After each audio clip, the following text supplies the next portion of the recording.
जय हिंद दोस्तों। आज सभी का फिर से स्वागत है आपके अपने YouTube चैनल मातृभाषा क्लासेस में। आज मैं आपको भाग 1 से लेकर भाग 5 तक क्या करवाने हैं, रेगुलर रिवीजन। ठीक है, इसमें क्या है कि पूरी पूरी क्या रहेगी, रिवीजन क्लास रहेगी। जिन स्टूडेंटों की क्लास हो चुकी है या जो कोई रिवीजन करना चाहते हैं उनके लिए ये क्लास है। ठीक है, 10 से 15 मिनट में एक से लेकर 151 तक के आर्टिकल क्या कर लेंगे, हम लोग रिवीजन कर लेंगे। ठीक है, अनुच्छेद 1 से लेकर कहाँ तक, 151 तक। ठीक, कोई फर्स्ट।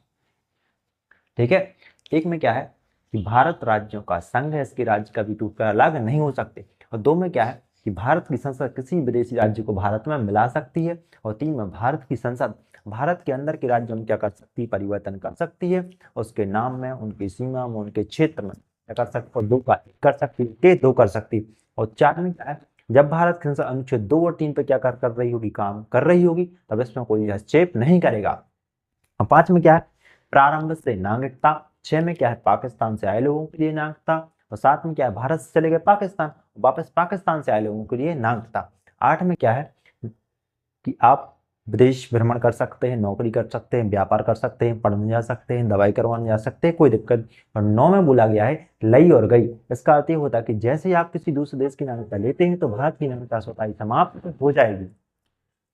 और 10 में क्या है, नागरिकता का बना रहना जब तक कि आप कोई देश विरोधी काम नहीं करते। और 11 में है कि नागरिकता संबंधी कानून कौन बनाता है, गृह मंत्रालय। तो संसद में यह जिम्मेवारी किस सौंपी गई, गृह मंत्रालय को। 12 में क्या है, राज्य की परिभाषा।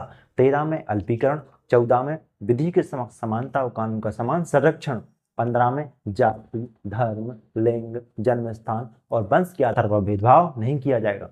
16 में लोक नियोजन या सरकारी नौकरियों में समानता। 17 में अस्पृश्यता या अनटचबिलिटी या छुआछूत का अंत। 18 में उपाधियों का अंत। 19 संविधान की रीढ़। इसमें कितने प्रकार की स्वतंत्रता है, 7 प्रकार की, लेकिन वर्तमान में कितने प्रकार की है, 6। 19 1 में क्या है, अभिव्यक्ति की स्वतंत्रता। 19 2 में क्या है, सभा करने की स्वतंत्रता। 19 3 में क्या है, संगठन बनाने की स्वतंत्रता। 19 4 में चारों ओर आवागमन की स्वतंत्रता। 19 5 में बसने की स्वतंत्रता। 19 6 में संपत्ति का अधिकार था, इसे हटा दिया गया, क्या बना दिया गया है, कानूनी अधिकार। और 19 7 में क्या था, व्यवसाय करने की स्वतंत्रता। 20 में क्या है, दोष सिद्धि से संरक्षण। 21 में प्राण एवं देह स्वतंत्रता। 21 का 6 से 14 वर्ष के बच्चों के लिए क्या है, अनिवार्य निःशुल्क शिक्षा प्राथमिक। और 22 में क्या है, गिरफ्तारी से संरक्षण। 23 में शोषण के विरुद्ध अधिकार, मानव दुर्व्यवहार, बलाश्रम, बेगारी, बंधु मजदूरी, इस पर क्या लगाई गई, रोक। और 24 में बाल नियोजन, तो 6 से 14 वर्ष के जो कम उम्र के बच्चे हैं जोखिम भरे कामों में नहीं लगाना है। 25 में क्या, अंतःकरण की स्वतंत्रता। 26 में सामूहिक धार्मिक स्वतंत्रता। 27 में धार्मिक कार्य के लिए रखे गए धन पर टैक्स नहीं लगेगा। 28 में सरकारी शिक्षण संस्थानों में धार्मिक शिक्षा नहीं दी जाएगी। 29 में अल्पसंख्यक वर्गों के हितों का संरक्षण। और 30 में क्या है, यदि अल्पसंख्यक बहुसंख्यकों के बीच पढ़ने में असहिष्णुता महसूस करते हैं तो वह निजी शिक्षण संस्थान खोल सकते हैं। 31 में संपत्ति का अधिकार इसे हटा दिया गया है। 32 संवैधानिक उपचारों का अधिकार या संविधान की आत्मा। 33 सेना, मीडिया और गुप्तचर के मूल अधिकारों को कम किया गया। 34 में सैन्य कानून। 35 में मूल अधिकारों को और अधिक प्रभावी बनाने के लिए संसद कानून बना सकती है। 36 में क्या है, राज्य की परिभाषा, वही परिभाषा जो अनुच्छेद किसमें है, 12 में। 37 में राज्य के नीति निर्देशक तत्वों को लेकर आप न्यायालय नहीं जा सकते। 38 में लोक कल्याण, 3 शब्द हैं, सामाजिक, आर्थिक और राजनीतिक न्याय। 39 में समान कार्य के लिए समान वेतन। 39 का है निःशुल्क कानूनी सहायता। 40 में ग्राम पंचायतों का गठन। 41 में कुछ दशाओं में सरकारी सहायता। 42 में मानवोचित दशा और प्रसूति। 42 में हाँ, मानवोचित दशा और प्रसूति सहायता। 43 में न्याय संगत वेतन, न्याय संगत वेतन। 44 में क्या, समान सिविल संहिता। 45 में 6 से कम उम्र के बच्चों का शिक्षा एवं स्वास्थ्य का ध्यान कौन रखेगी, सरकार। 46 है ना, 45 में है ये। 46 में SC ST OBC के लिए क्या विशेष प्रावधान। 47 में है पोषाहार स्तर, मादक पदार्थों पर रोक, नशीली दवाओं पर रोक। 48 में कृषि एवं पशुपालन। 48 का में क्या है, कृषि से थोड़ा आगे है पर्यावरण, वन्य और वन्य जीवों का संरक्षण। 49 में क्या है, राष्ट्रीय महत्व के स्मारक, भवनों, वस्तुओं का संरक्षण। 50 में कार्यपालिका का न्यायपालिका से पृथकीकरण। 51 में अंतर्राष्ट्रीय एवं शांति एवं सुरक्षा। 51 का में क्या है, मूल कर्तव्य, कहाँ से लिए गए, उससे मूल संविधान के मूल कर्तव्य 42 संविधान संशोधन द्वारा जोड़े गए संविधान संशोधन 2002। वर्तमान में कितने हैं, 11। 52 में क्या है, राष्ट्रपति का पद। 53 में राष्ट्रपति कार्यपालिका के औपचारिक प्रधान होते हैं। 54 में राष्ट्रपति का निर्वाचन, 55 में राष्ट्रपति का कोटा, 56 में राष्ट्रपति कार्यकाल, 57 में राष्ट्रपति द्वारा निर्वाचित हो सकते हैं, 58 में है योग्यताएं, 59 में है दशा, ठीक है, 60 में क्या है शपथ, और 61 में क्या है महाभियोग, 62 में राष्ट्रपति के पद का खाली होना, 63 में उपराष्ट्रपति का पद, 64 में राष्ट्रपति सभा राज्यसभा क्या बोलते हैं पदेन सभापति, और 64-65 में क्या है राष्ट्रपति क्या होते हैं कार्यवाहक राष्ट्रपति, 66 में क्या है निर्वाचन, 67 में क्या है कार्यकाल, 68 में क्या है चुनाव का समय, 69 में क्या है शपथ, क्या है शपथ उपराष्ट्रपति की शपथ, 70 में ऐसी कोई आकस्मिक स्थिति जिसका उल्लेख संविधान में ना हो तो उस समय उपराष्ट्रपति क्या करेंगे राष्ट्रपति के रूप में कार्य करेंगे। 71 राष्ट्रपति और उपराष्ट्रपति से संबंध यदि निर्वाचन में विवाद होता है तो उसे कौन सुलझाएगा सुप्रीम कोर्ट। 72 में क्या है राष्ट्रपति की क्षमादान शक्तियां, 73 में संघ की कार्यपालिका शक्ति का विस्तार कौन करेंगे राष्ट्रपति। 74 राष्ट्रपति महोदय को सहायता एवं सलाह के लिए क्या होगी एक मंत्रिपरिषद और उसका अध्यक्ष कौन होता है प्रधानमंत्री।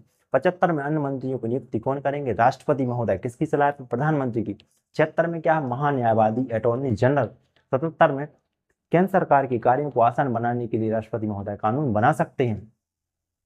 78 में प्रधानमंत्री कर्तव्य। 79 में संसद, 80 में है राज्यसभा, 81 में लोकसभा, 82 में सीटों का समायोजन, 83 में सदनों की अवधि, 84 में संसद सदस्यों की योग्यता, 85 में सत्रावसान है स्थगन विघटन, 86 में राष्ट्रपति का अभिभाषण, 87 में राष्ट्रपति का विशेष अभिभाषण, 88 में मंत्री महान्यायवादी की शक्तियां, 89 में है सभापति एवं उपसभापति, 93 में है अध्यक्ष एवं उपाध्यक्ष, 98 में है संसद का सचिवालय, 99 में संसद सदस्यों की शपथ, और 100 में क्या है गणपूर्ति कोरम। इसके बाद आता है 107 विधेयक का पुनर्स्थापन, 108 में संयुक्त अधिवेशन, 109 में धन विधेयक के बारे में विशेष प्रावधान, 110 में क्या है धन विधेयक की परिभाषा, 111 में विधेयक पर राष्ट्रपति की अनुमति, 112 में बजट, वैसे बजट शब्द की जगह क्या है वार्षिक वित्तीय विवरण, 113 में प्राक्कलन, 114 में विनियोग विधेयक, 115 में अतिरिक्त अनुदान, 116 में क्या है लेखानुदान, 117 में है वित्त विधेयक, 118 119 में क्या संसद की प्रक्रिया, ठीक है कमेटी वगैरह, 120 में संसद की भाषा, 121 में संसद सुप्रीम कोर्ट के जजों की आचरण पर जांच नहीं कर सकता, ठीक है, या क्या चल रहा है सुप्रीम कोर्ट इस पर जांच नहीं करेगा। और 122 में बोला गया कि संसद की क्या प्रक्रिया चले इसमें सुप्रीम कोर्ट हस्तक्षेप नहीं, हाँ यदि कोई कानून बना दे उसकी न्यायिक समीक्षा कर सकता है। 123 में क्या है राष्ट्रपति का अध्यादेश, 124 में क्या है सुप्रीम कोर्ट, 125 में सुप्रीम कोर्ट के जजों का वेतन, 126 में क्या है कार्यकारी न्यायाधीश, 127 में तदर्थ न्यायाधीश, 128 में है सेवानिवृत्त न्यायाधीश, 129 में अभिलेख न्यायालय कोर्ट ऑन रिकॉर्ड, 130 में क्या है सुप्रीम कोर्ट का स्थान, 131 में सुप्रीम कोर्ट के मूलाधिकार, 132 से क्या लग जाते हैं अपीलीय अधिकार, 132 में है संवैधानिक अपील, 133 में दीवानी मामलों के लिए अपील, 134 में फौजदारी मामलों, इसके 137 में न्यायिक पुनरावलोकन। आप कमेंट बताना न्यायिक पुनरावलोकन कहाँ से दिया गया। 139 में मूलाधिकारों को छोड़कर अन्य मामलों में रेटकसन अनुच्छेद के तहत 139 141 सुप्रीम कोर्ट का फैसला पूरे देश को मानना होगा, जितने कर्मचारी अधिकारी और जो अन्य न्यायालय उनके लिए। 143 में सुप्रीम कोर्ट से परामर्श राष्ट्रपति महोदय ले सकते हैं, लेकिन यह परामर्श देने के लिए सुप्रीम कोर्ट बाध्यकारी नहीं है, ना ही कोई परामर्श मानने के लिए राष्ट्रपति बाध्यकारी है। 148 में सीएजी की चर्चा, 149 में क्या है सीएजी की शक्तियां, 150 में क्या है सीएजी केंद्र एवं राज्य सरकार के व्यय की जांच कर सकता है, 151 में क्या है सीएजी की रिपोर्ट किसे सौंपते हैं राष्ट्रपति महोदय। ठीक है दोस्तों, ये आपके अनुच्छेद 1 से लेकर 151 तक का क्या हो गया रिवीजन। भाग 1 में क्या है संघ और उसके राज्य क्षेत्र अनुच्छेद 1 से लेकर 4 तक, भाग 2 में क्या है नागरिकता अनुच्छेद 5 से लेकर 11 तक, भाग 3 में क्या है मूल अधिकार अनुच्छेद 12 से लेकर 35 तक, भाग 4 में क्या है राज्य के नीति निर्देशक तत्व अनुच्छेद 36 से लेकर 51 तक, और भाग 4 का में क्या है मूल कर्तव्य कहाँ से लिए गए रूस से 51 का, और भाग 5 में क्या है संघ अनुच्छेद 52 से लेकर 151 तक। इसके बाद नेक्स्ट रिवीजन अगले वीडियो में। ठीक है दोस्तों, जय हिंद।